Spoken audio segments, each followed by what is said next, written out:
Welcome to study yourself. आज हम लोग फंडामेंटल ऑफ कंप्यूटर के सेक्शन से टॉप 50 क्वेश्चंस लेके आए हैं। ये जो टॉप 50 क्वेश्चन हैं वो रिलेटेड होंगे हार्डवेयर से, सॉफ्टवेयर से, इनपुट आउटपुट डिवाइसेस से और मेमोरी से। जैसा कि हम जानते हैं कि सीजीपीएससी और सीजी व्यापम हाल फिलहाल में हॉस्टल अधीक्षक, लेबर इंस्पेक्टर, शिक्षक भर्ती, राजस्व निरीक्षक और पटवारी के एग्जाम कराने जा रही है। तो उसके लिए जो सेक्शन है फंडामेंटल ऑफ कंप्यूटर, उसके लिए ये वीडियो काफी इंपॉर्टेंट है। जो टॉप 50 क्वेश्चन हो सकते हैं इन सेक्शन से, जैसे hardware, software, input output devices और मेमोरी से, उनका हम इस वीडियो में समावेश किए हैं। तो चलिए प्रारंभ करते हैं इसके पहले क्वेश्चन से। हमारे सामने जो पहला क्वेश्चन है, पहला क्वेश्चन ये है कि मेरा कास्ट क्या है। आपको बताना है कि मेरा कास्ट क्या है। यहाँ पे चार ऑप्शन है। वायरल कंटेंट स्ट्रीमिंग टेक्नोलॉजी है, sorry wireless content streaming technology है। दूसरा है वायर कंटेंट स्ट्रीमिंग टेक्नोलॉजी। तीसरा मतलब किसी ऑप्शन है वेब पेजों को साइड बाय साइड होस्ट करने के लिए क्रोम ब्राउजर में सुविधा। और डी ऑप्शन है इनमें से कोई नहीं। तो इसका जो सही उत्तर है वो है ऑप्शन नंबर ए, वायरलेस कंटेंट स्ट्रीमिंग टेक्नोलॉजी है। ये थोड़ा सा इसके बारे में जानते हैं। देखिए, मेरा कास्ट उपयोगकर्ता को वाईफाई उपकरणों के उच्च रिजोल्यूशन चित्रों और हाई डेफिनेशन वीडियो कंटेंट सहित मल्टीमीडिया को वायरलेस रूप में साझा करने की अनुमति देता है, भले ही वहां पे वाईफाई नेटवर्क उपलब्ध न हो। तो इसके लिए जो है वाईफाई नेटवर्क की जरूरत नहीं होती है। तो इस प्रश्न का जो सही उत्तर है वो है वायरलेस कंटेंट स्ट्रीमिंग टेक्नोलॉजी। तो मेरा कास्ट क्या है? Wireless content streaming technology. अब हम बात करते हैं दूसरे प्रश्न के बारे में। आपको बताना है कि लिनक्स के बारे में निम्नलिखित में से कौन सा विकल्प सही नहीं है। आपको बताना है कौन सा विकल्प सही नहीं है। देखिए, जब आपसे प्रश्न पूछा जाए तो प्रश्न को ध्यान से देखिए कि आपसे पूछा क्या जा रहा है। जैसे इस प्रश्न में आपसे पूछा जा रहा है कि लिनक्स के बारे में कौन सा स्टेटमेंट सही नहीं है। ठीक है, तो देखिए, यह एक ऑपरेटिंग सिस्टम है। जी हाँ, ये एक ऑपरेटिंग सिस्टम है, ये तो सही है। लिनक्स का उपयोग एम्बेडेड सिस्टम में भी किया जाता है, ये भी सही है। और लिनक्स की एक अनूठी विशेषता यह है कि इसमें कर्नेल नहीं है, यही गलत है। ठीक है, तो सी ऑप्शन गलत है। और ऑप्शन सी अगर गलत है तो इसका जो सही उत्तर है, जिस तरीके से प्रश्न पूछा गया है, तो उसका सही उत्तर होगा सी। ठीक है, इसे बिना सॉफ्टवेयर लाइसेंस के कंप्यूटर पर इंस्टॉल किया जा सकता है। जी हाँ, किया जा सकता है, क्योंकि ये एक ओपन सोर्स सॉफ्टवेयर है। तो इसमें जो स्टेटमेंट जो सही है वो कौन कौन से हैं? ये ऑपरेटिंग सिस्टम है, ये भी बात सही है। लिनक्स का उपयोग एम्बेडेड सिस्टम में भी किया जाता है, ये भी सही है। और जो डी ऑप्शन है, इसे बिना सॉफ्टवेयर लाइसेंस के कंप्यूटर पर इंस्टॉल किया जा सकता है, ये भी सही है। तो जो गलत था वो कौन सा था? सी। लिनक्स एक अनूठी विशेषता है कि इसमें कर्नेल नहीं है। जी हाँ, इसमें कर्नेल होता है। तो यही स्टेटमेंट गलत है और प्रश्न के अनुसार ये ऑप्शन सही होगा, ऑप्शन सी। अब चलते हैं दूसरे प्रश्न के बारे में। इनमें से कौन सा ऑपरेटिंग सिस्टम नहीं है? फिर इसमें पूछा गया कि कौन सा ऑपरेटिंग सिस्टम नहीं है। टीओएस डॉस ये ऑपरेटिंग सिस्टम है। लिनक्स अभी हमने जाना ऑपरेटिंग सिस्टम है। ओरेकल, अब इस पे बात आती है। देखिए, जो ओरेकल है एक ऑपरेटिंग सिस्टम नहीं है। ये क्या है? एक एप्लीकेशन सॉफ्टवेयर है। ठीक है, एक डेटाबेस सॉफ्टवेयर है ओरेकल। ठीक है, विंडोज भी क्या है? ऑपरेटिंग सिस्टम है। तो इस प्रश्न का जो सही उत्तर होगा वो होगा ऑप्शन नंबर सी।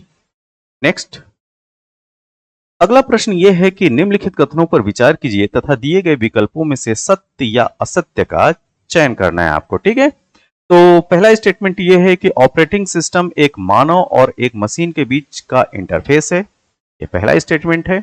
और दूसरा है कि ऑपरेटिंग सिस्टम एक एप्लीकेशन प्रोग्राम है। ठीक है, तो देखिए, जो पहला स्टेटमेंट है वो तो ट्रू है। ठीक, ये तो ट्रू है। और ऑपरेटिंग सिस्टम एक एप्लीकेशन प्रोग्राम है, जी नहीं, ये है फॉल्स।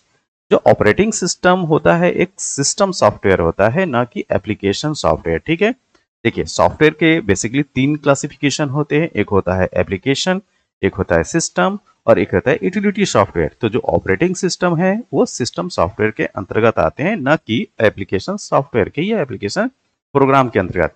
तो इस हिसाब से इस प्रश्न का जो सही उत्तर होगा वो केवल कथन एक, सत्य क्या है? केवल पहला स्टेटमेंट। अब चलते हैं अगले प्रश्न पे। अगला प्रश्न यह है कि ऑपरेटिंग सिस्टम क्यू कि अवधारणा का उपयोग निम्न में से कार्य में करता है, किस कार्य में करता है? ठीक है, पहला है कई प्रक्रियाओं को निष्पादित करते समय, कार्य कार्यान्वयन के मामले में एक हार्डवेयर डिवाइस के संबंध में, और तीसरा है कि थ्रेडिंग अवधारणा के मामले में। तो इस प्रश्न का जो सही उत्तर है वो तीनों इसके स्टेटमेंट सही हैं। ठीक, पहला, दूसरा और तीसरा। तो ऑपरेटिंग सिस्टम क्यू की जो अवधारणा है वो उसका उपयोग कई प्रक्रियाओं को निष्पादित करते समय है, ये भी करता है। कार्य कार्यान्वयन मतलब कि वर्क कोऑर्डिनेशन के मामले में एक हार्डवेयर डिवाइस के संबंध में, ये भी है। और थ्रेडिंग अवधारणा के मामले में भी। तो इसका जो सही उत्तर है ऑप्शन नंबर डी। आगे चलते हैं।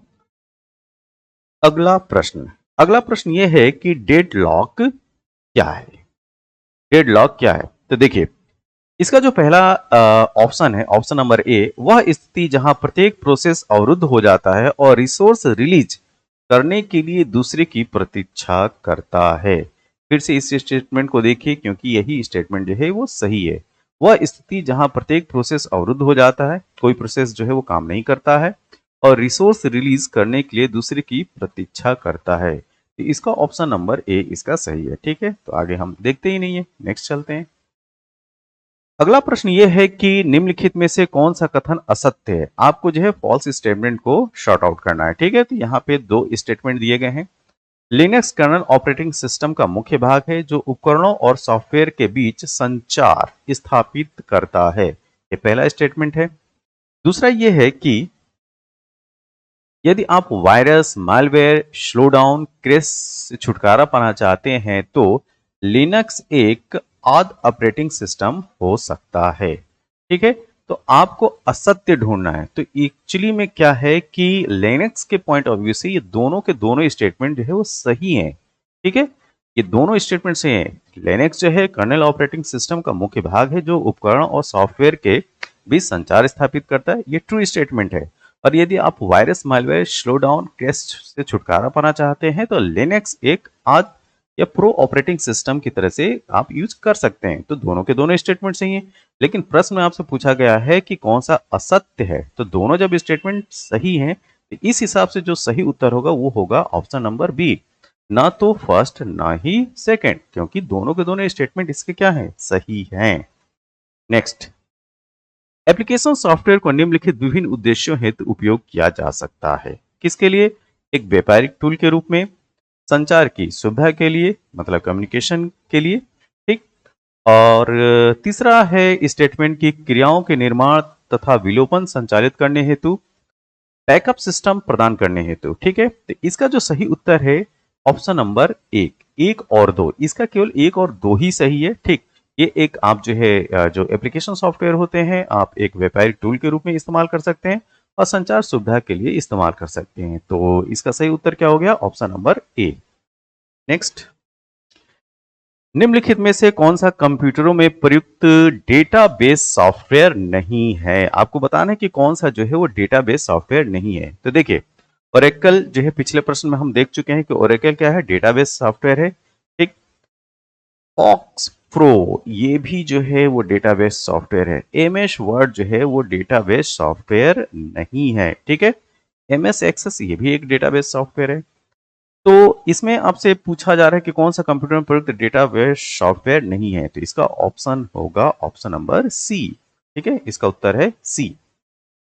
नेक्स्ट, विनजिप, आपसे पूछा जा रहा है कि विनजिप का क्या कार्य है। ठीक है, यह एक एंटीवायरस सॉफ्टवेयर है, यह बड़ी फाइलों को छोटी फाइलों में कंप्रेस करता है, फाइलों से छोटी फाइलों को एक्सट्रैक्ट करता है और छोटी फाइलों को बड़ी फाइलों में एक्सट्रैक्ट करता है। ठीक है, तो देखिए यह बड़ी फाइलों को छोटी फाइलों में कंप्रेस करता है। ठीक है, ये विनजिप जो है वो कंप्रेस करने वाला एक एप्लीकेशन सॉफ्टवेयर है। ठीक है, यह बड़ी फाइलों को छोटी फाइलों में कंप्रेस करता है और हम लोग जो है विनजिप का अक्सर इस्तेमाल भी करते हैं।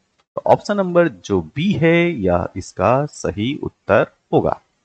नेक्स्ट, आपको बताना है कि इनमें से कौन सा एक कंप्यूटर ऑपरेटिंग सिस्टम नहीं है। ठीक है, आपको बताना है कि कौन सा इसमें जो है एक ऑपरेटिंग सिस्टम नहीं है। एंड्रॉयड मोबाइल बेस्ड जो है ऑपरेटिंग सिस्टम है, सभी लोग जो है इसका इस्तेमाल करते हैं। यूनिक्स ये भी है, स्केला ये नहीं है, ठीक है। तो ये जो है ऑपरेटिंग सिस्टम नहीं है, स्केला क्या है, ऑपरेटिंग सिस्टम नहीं है, विंडोज जो है ऑपरेटिंग सिस्टम है। तो जिस तरीके से प्रश्न पूछा गया है कि इनमें से कौन सा एक कंप्यूटर ऑपरेटिंग प्रणाली नहीं है या कंप्यूटर ऑपरेटिंग सिस्टम नहीं है, तो वो है Scala, option number C. Next, निम्नलिखित में से कौन सा कथन गलत है, यहां पे पूछा जा रहा है कि कौन सा स्टेटमेंट जो है गलत है, ठीक है। तो ऑप्शन ए है कि ऑपरेटिंग सिस्टम एक सॉफ्टवेयर है जो फाइल मैनेजमेंट, मेमोरी मैनेजमेंट और प्रोसेस मैनेजमेंट जैसी बुनियादी कार्य करता है, ठीक है। ये इसका पहला ऑप्शन है। दूसरा बी जो ऑप्शन है, हार्डवेयर और सॉफ्टवेयर के बीच संचार इंटरेक्शन की स्थापना का इंटरफेस कहा जाता है। सी है, सॉफ्टवेयर को मुख्यतः सिस्टम सॉफ्टवेयर, एप्लीकेशन सॉफ्टवेयर और प्रोग्रामिंग सॉफ्टवेयर में वर्गीकृत किया जा सकता है, ठीक है। तो सिस्टम सॉफ्टवेयर, एप्लीकेशन सॉफ्टवेयर या जो प्रोग्रामिंग सॉफ्टवेयर या यूटिलिटी सॉफ्टवेयर का है, इस तरह से भी क्लासिफिकेशन है सॉफ्टवेयर का, 3 क्लासिफिकेशन, ठीक। और डी ऑप्शन है इनमें से कोई नहीं, ठीक है। तो यहाँ पे ध्यान दीजिए, यहाँ पे तीनों के तीनों ऑप्शन, ऑप्शन ए ये भी सही है, ऑप्शन बी ये भी सही है और ऑप्शन सी ये भी सही है, ठीक। लेकिन आपसे प्रश्न पूछा जाए है कि इनमें से कौन सा कथन गलत है, तो जब गलत कोई नहीं है तो इसका ऑप्शन जो आप लगाएंगे वो लगाएंगे आप डी, ठीक। उत्तर क्या होगा, डी होगा इसका सही। नेक्स्ट, कंप्यूटर में त्रुटि को इस रूप में भी कहा जाता है, ठीक है। तो जो एरर आता है उसको आप क्या कहेंगे, डीबग कहेंगे, जी नहीं, बग कहेंगे, ये सही है, कर्सर, इनमें से कोई नहीं। तो इसका जो सही उत्तर है ये है ऑप्शन नंबर बी, मान लीजिए इसको बग। तो बग को जो है क्या कहते हैं, वो एरर जो होता है उसको बग भी बोला जाता है। तो कंप्यूटर में त्रुटि को बग के रूप में भी जाना जाता है। नेक्स्ट, वह सॉफ्टवेयर जो प्रयोक्ता की जानकारी के बिना उसकी गतिविधियों को ट्रैक करता है, इसको क्या कहेंगे आप, ठीक है। तो मतलब जो जो है वो जासूसी का काम करे, तो जासूस को इंग्लिश में क्या बोलते हैं, स्पाई बोलते हैं। तो यहाँ पे देखिए जो वायरस है उसमें कौन सा, किसमें स्पाई लगा हुआ है, इसमें लगा हुआ है, जी नहीं, इसमें लगा, जी हाँ। तो वह सॉफ्टवेयर जो प्रयोक्ता की जानकारी के बिना उसकी गतिविधियों को ट्रैक करता है, जासूसी करता है, वो है spy virus. Option number B इसका सही उत्तर है, ना कि मेलवेयर और वॉर्म। नेक्स्ट, बिल गेट्स ने 1975 में किसके साथ माइक्रोसॉफ्ट कॉरपोरेशन को का संस्थापित किया था, ठीक है। तो इनके जो को फाउंडर है उनका नाम बताना है, ठीक। तो ये हैं पॉल जी एलन। पॉल जी एलन जो है वो को फाउंडर थे किसके साथ, 1975 में बिल गेट्स के साथ किस कंपनी को बनाया था इन्होंने, Microsoft corporation. Option number D इसको, इसका जो ऑप्शन नंबर डी जो है इसका सही उत्तर है, ठीक है। नेक्स्ट, निम्नलिखित में से कौन सा ऑपरेटिंग सिस्टम का कार्य है, आपको बताना है कि कौन सा जो है इसमें ऑपरेटिंग सिस्टम का कार्य है, ठीक है। सिक्योरिटी, जी हाँ।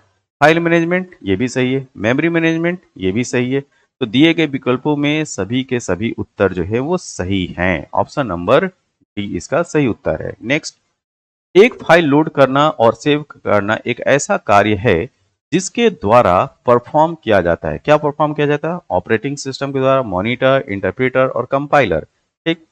इसका जो सही उत्तर है, ऑपरेटिंग सिस्टम एक सॉफ्टवेयर है।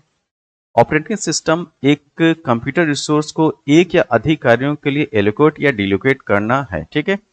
तो एक फाइल को लोड करना, सेव करना, ऐसा कार्य जिसके द्वारा परफॉर्म किया जाता है, किसके द्वारा, ऑपरेटिंग सिस्टम के द्वारा। ऑप्शन नंबर ए इसका करेक्ट आंसर है।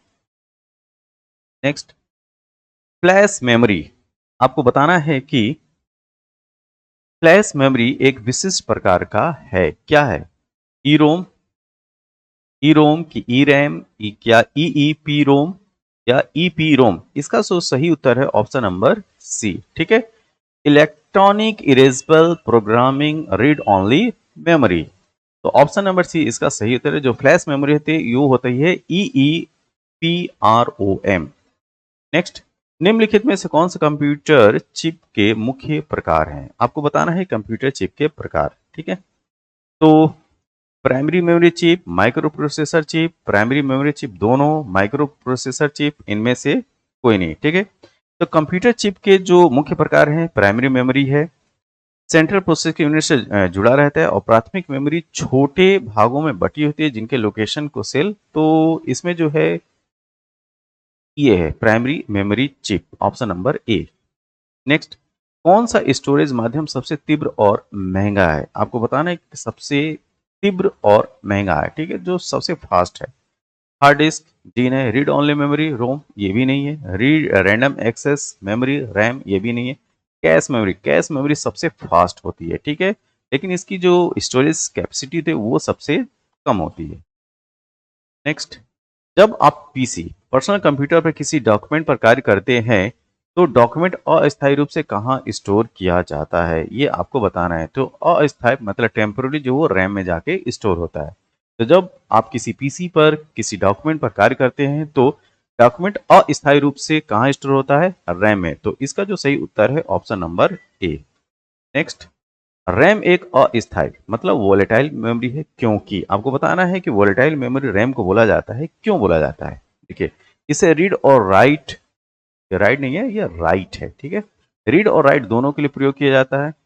ये वाजिब रीजन नहीं है।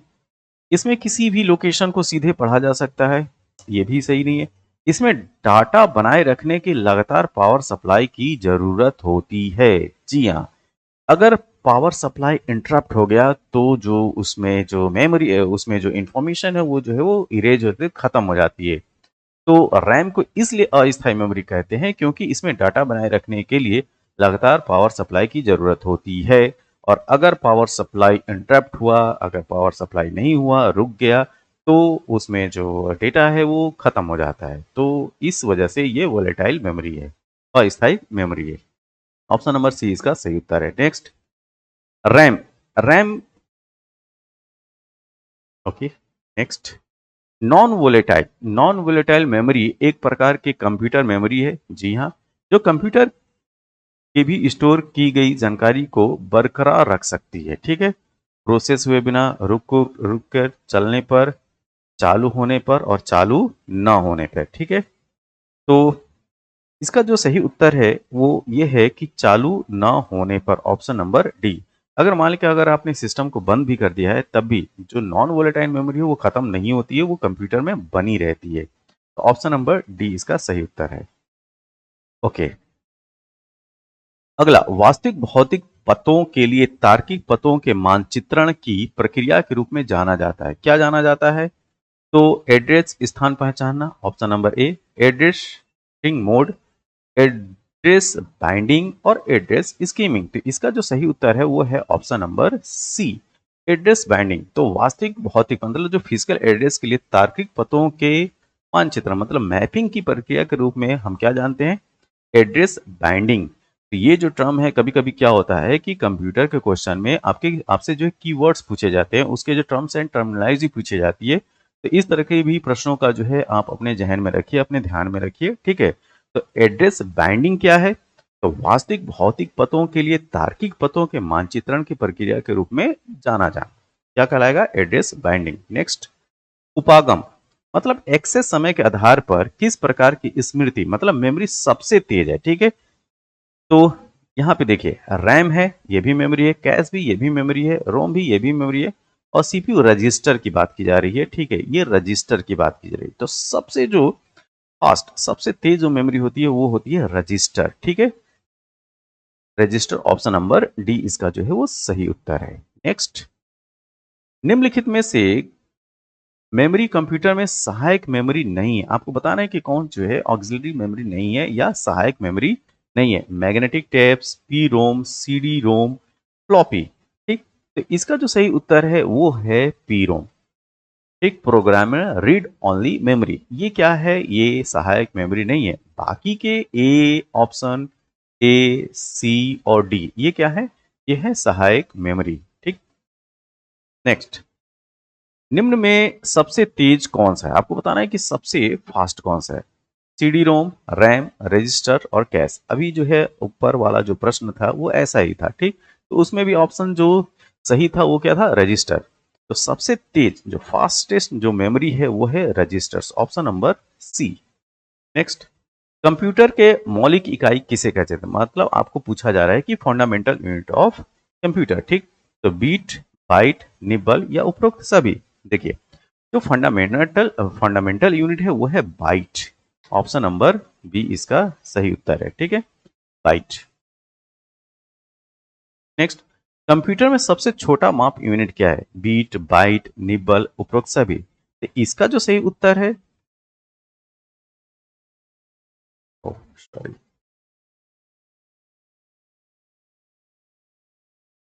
कंप्यूटर में मौलिक इकाई जो है वो है फंडामेंटल यूनिट की अगर हम बात करें तो वो है बीट, ठीक, ना कि बाइट। जो सबसे छोटी इकाई भी होती है वो भी बीट होती है, और फंडामेंटल यूनिट की भी बात किया जाए तो वो बीट ही होती है। ठीक, इसमें दो डिजिट होते हैं, 0 और 1 की बात की जाती है बीट में। और बीट जो बना है वो दो शब्द से मिलकर बना है, बाइनरी और डिजिट से। ठीक है, तो बाइनरी का बी आई ले लिया गया, जो बाइनरी है, ठीक है, उसका बी आई है, और डिजिट का टी है, तो उससे हो गया बीट। तो फंडामेंटल जो फंडामेंटल यूनिट है वो है बीट, ऑप्शन नंबर ए।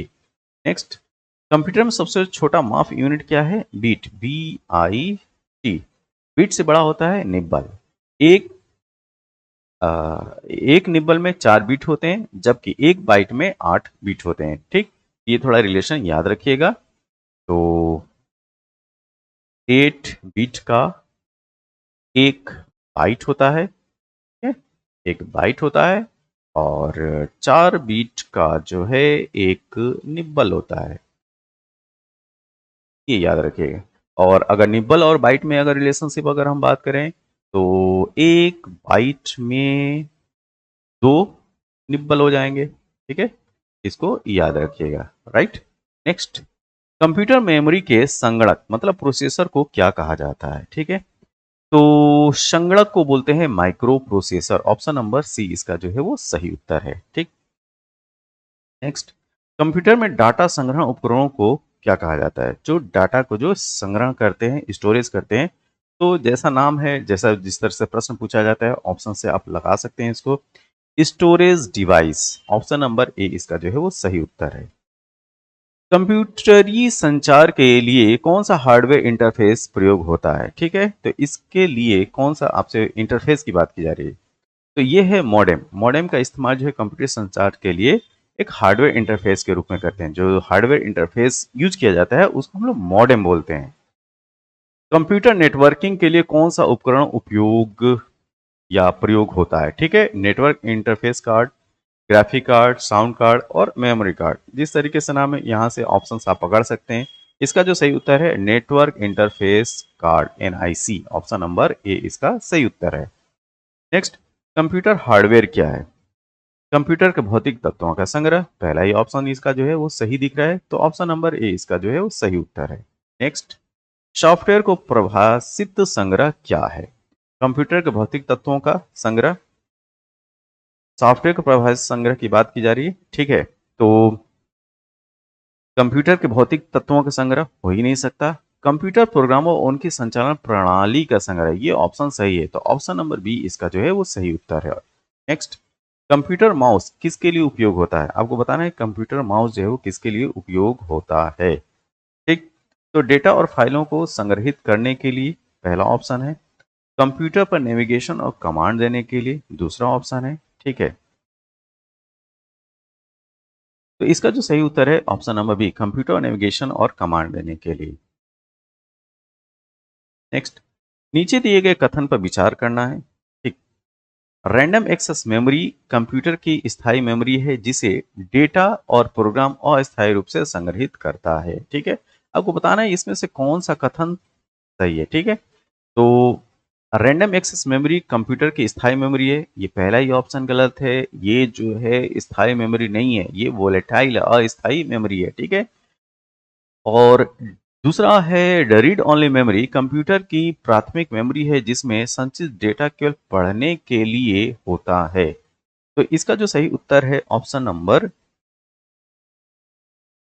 नंबर डी, क्योंकि ये भी जो स्टेटमेंट है वो गलत है, ये भी गलत है, ये भी गलत है, तो ना तो एक और ना तो दो, ऑप्शन नंबर डी इसका सही उत्तर है। नेक्स्ट, दिए गए कथनों पर विचार करना है। डेटा और फाइलों को संग्रहित करने के लिए हार्ड डिस्क का उपयोग किया जाता है, ये स्टेटमेंट तो सही है। कंप्यूटर माउस का आउटपुट डिवाइस के रूप में उपयोग किया जाता है, तो कंप्यूटर माउस जो आउटपुट डिवाइस के रूप में उपयोग नहीं किया जाता है। ठीक है, तो केवल और केवल एक स्टेटमेंट सही है, ऑप्शन नंबर ए इसका सही उत्तर होगा। नेक्स्ट, आपको बताना है कि इनमें से किसे वायरल मीडिया कहा जाता है। ठीक है, meme, viral video, viral photo. तो ये तीनों के तीनों जो है वो वायरल मीडिया हैं। ठीक है, आप देखते होंगे मीम जो है बहुत ज्यादा सर्कुलेट होते हैं, ठीक, सोशल मीडिया पे।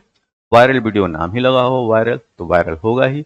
वायरल फोटो पिक जो है वो भी वायरल होती हैं, बहुत बहुत जगहों पे जो प्रसारित होती हैं। इसमें जो सही उत्तर है ऑप्शन नंबर डी, एक, दो और तीन। नेक्स्ट, नीचे दिए गए कथनों पर विचार करें। बाइनरी सिस्टम द्विअंकी प्रणाली है, ये पहला स्टेटमेंट है। ठीक है, इसमें कंप्यूटरी डेटा, चित्र, ध्वनि, टेक्स्ट, वीडियो इत्यादि को दो अंकों यानी 0 और 1 के माध्यम से प्रदर्शित किया जाता है। ठीक, उपरोक्त में से कौन सा कथन सही है? तो देखिए, बाइनरी सिस्टम, जिसे पहले वाले क्वेश्चन में हम लोग ऑलरेडी जो है डिस्कस कर चुके हैं, बाइनरी सिस्टम में जो है वो 2 डिजिट की ही बात की जाती है, द्विअंकीय प्रणाली है, 0 और 1, 0 और 1। तो ये स्टेटमेंट तो सही है। इसमें कंप्यूटरीय डेटा, चित्र, ध्वनि, टेक्स्ट, वीडियो इत्यादि को दो अंकों 0 और 1 के माध्यम से प्रदर्शित किया जाता है, इसी वजह से तो बाइनरी सिस्टम है। तो इसका भी उत्तर क्या है? ये वाला जो ऑप्शन है ये भी सही है, तो इसका जो उत्तर होगा ऑप्शन नंबर सी, दोनों, 1 और 2 दोनों सही है। नेक्स्ट, स्क्रीनशॉट क्या है? आप लोग जो है इसको यूज भी करते होंगे, स्क्रीनशॉट लेते भी हैं। तो ये क्या है? डेटा और फाइलों की कॉपी, स्क्रीन के वर्तमान दृश्य की छवि। ठीक है, तो बहुत ही आसान प्रश्न है। देखिए, डेटा और फाइलों की कॉपी जो है स्क्रीनशॉट नहीं होता है, वो होता क्या है? स्क्रीन के वर्तमान दृश्य की जो छवि होती है, इमेज होती है, उसको लेता है। इसका सही उत्तर क्या होगा? ऑप्शन नंबर केवल 2 सही है, तो ऑप्शन नंबर बी यहाँ पे करेक्ट आंसर होगा। नेक्स्ट, कंप्यूटर में बायोमेट्रिक्स का उपयोग क्यों किया जाता है? ठीक है, आपको बताना है कि बायोमेट्रिक्स का उपयोग क्यों करते हैं। नेटवर्क सुरक्षा के लिए पहला ऑप्शन है, उपयोगकर्ता की पहचान करने के लिए। तो कंप्यूटर में बायोमेट्रिक्स का उपयोग नेटवर्क की सुरक्षा के लिए नहीं होता है। ठीक है, ये होता उपयोगकर्ता की पहचान करने के लिए, तो ऑप्शन नंबर सही है, केवल 2। नेक्स्ट, इनपुट उपकरणों का उपयोग किया जाता है। तो इनपुट उपकरणों का उपयोग किस लिए किया जाता है? इंटरनेट से डेटा डाउनलोड करने के लिए, डेटा और कमांड कंप्यूटर में दर्ज करने के लिए। ठीक, तो इसका ऑप्शन नंबर केवल और केवल 2 सही है। ठीक है, तो ऑप्शन बी रखेंगे इसका सही उत्तर। अब चलते हैं नेक्स्ट प्रश्न पे। कंप्यूटर प्रोसेसर का मुख्य कार्य क्या है? डेटा की प्रोसेसिंग, डेटा को पढ़ना, डेटा को संग्रहित करना और डेटा को लिखना। तो देखिए, जो कंप्यूटर प्रोसेसर का जो मुख्य कार्य होता है वो होता है डेटा को प्रोसेसिंग, डेटा को पढ़ना, संग्रहित करना और लिखना। ऑप्शन नंबर डी इसका सही उत्तर है। नेक्स्ट, सॉफ्टवेयर वायरस को कैसे पहचाना जा सकता है? वायरस स्कैनर के द्वारा, कंप्यूटर के वायरल मीडिया से, कंप्यूटर उपकरणों की जांच से। ठीक है, तो सॉफ्टवेयर वायरस को वायरस स्कैनर के द्वारा ही आप पहचान सकते हैं। ठीक है, तो केवल और केवल इसका ऑप्शन ए सही है। नेक्स्ट, सीपीयू में क्लॉक इंडिकेटर क्या है? सीपीयू में क्लॉक इंडिकेटर क्या है? डेटा को पढ़ने लिखने के लिए उपयोग होने वाला पोर्ट, कंप्यूटर की मेमोरी के लिए डेटा की पहुंच द्वार, डेटा प्रोसेसिंग के लिए कंप्यूटर को निर्देशित करने वाला संकेतक और सीपीयू की गति को निर्धारित करने वाला उपकरण। तो देखिए, जो सीपीयू क्लॉक इंडिकेटर होता है वो बताता है सीपीयू की गति को निर्धारित करने वाला एक इंस्ट्रूमेंट है कि सीपीयू जो है वो किस स्पीड से काम कर रहा है। तो अगर आप सीपीयू क्लॉक इंडिकेटर का यूज करते हैं तो उससे आपको पता चल जाएगा कि सीपीयू की स्पीड क्या है। ठीक है, तो इस प्रश्न का जो सही उत्तर है ऑप्शन नंबर डी। अब चलते हैं अगले प्रश्न में। सीपीयू में रजिस्टर का क्या उपयोग है? आपको यहाँ पे बताना है रजिस्टर का उपयोग संगणकों के लिए इंस्ट्रक्शन संचालन के उपयोग होने वाला उपकरण है। जी नहीं, ये स्टेटमेंट गलत है। इंस्ट्रक्शंस और डेटा को स्थानांतरित करने के लिए उपयोग होने वाला छोटा मेमोरी स्पेस है। जी हाँ, ये सही है। जब ये सही है तो आगे हम नहीं पढ़ते हैं, ऑप्शन नंबर बी इसका जो है वो सही उत्तर है। नेक्स्ट, अगला प्रश्न जो है वो मेमोरी से ही है। प्राथमिक मेमोरी के संदर्भ में निम्न में से कौन सा कथन सही है? यहाँ पे बताना है कौन सा स्टेटमेंट जो है वो सही है। तो प्राथमिक मेमोरी को मेन मेमोरी भी कहा जाता है। प्राथमिक मेमोरी को रैम और रोम में विभाजित किया जा सकता है। RAM random access memory volatile memory होती है। तो देखिए यहाँ पे तीनों के तीनों स्टेटमेंट जो है वो सही है, 1, 2 और 3। फिर से देख लीजिए, प्राइमरी मेमोरी का ये एक बेसिक कॉन्सेप्ट है, ठीक है। तो प्राथमिक मेमोरी को मेन मेमोरी भी कहा जाता है, जी हाँ ये बात सही है। प्राथमिक मेमोरी को रैम रोम में विभाजित किया जा सकता है, ये भी सही है। और random access memory volatile memory होती है, मतलब पावर सप्लाई रुक होने में या कंप्यूटर ऑफ होने पे डेटा खत्म हो जाता है, ठीक। इसके तीनों के तीनों स्टेटमेंट सही हैं, तो ऑप्शन नंबर डी इसका सही उत्तर है। नेक्स्ट, इनमें से कौन से सेकेंडरी मेमोरी का उदाहरण है? आपको सेकेंडरी मेमोरी का एग्जांपल बताना है। हार्ड डिस्क ये भी है, सीडी कॉम्पैक्ट डिस्क ये भी सही है, डीवीडी ये भी सही है, पेन ड्राइव ये भी सही है, ठीक है। तो यहाँ पे जो सही उत्तर है 1, 2, 3, 4। तो 1, 2, 3, 4 ऑप्शन नंबर बी इसका सही उत्तर है। Next, okay. ये जो है वो कंप्लीट क्वेश्चन हुए 50 क्वेश्चन। ये वीडियो आपको कैसा लगा? जैसा भी लगा हो आप अपने सुझाव जो है कमेंट बॉक्स में जरूर दें। हमारे चैनल को आप सब्सक्राइब कीजिए, और इस वीडियो की अगर आपको पीडीएफ चाहिए तो हमारा जो टेलीग्राम चैनल है स्टडी योरसेल्फ, उसको आप ज्वाइन कीजिए। और आप हमें जो है फेसबुक इंस्टाग्राम पे भी एक्सेस कर सकते हैं। तब तक के लिए थैंक यू, धन्यवाद।